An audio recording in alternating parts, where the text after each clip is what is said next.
اعوذ باللہ من الشیطان الرجیم بسم اللہ الرحمن الرحیم اللہم صلی علی محمد وآل محمد۔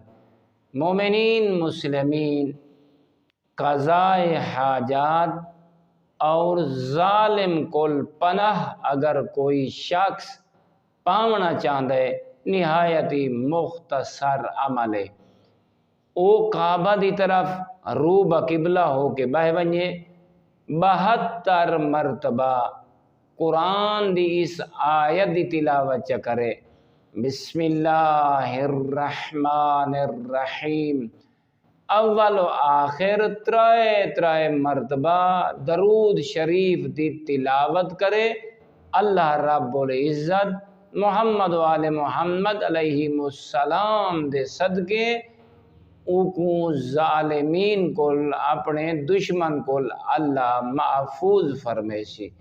والحمدللہ رب العالمین۔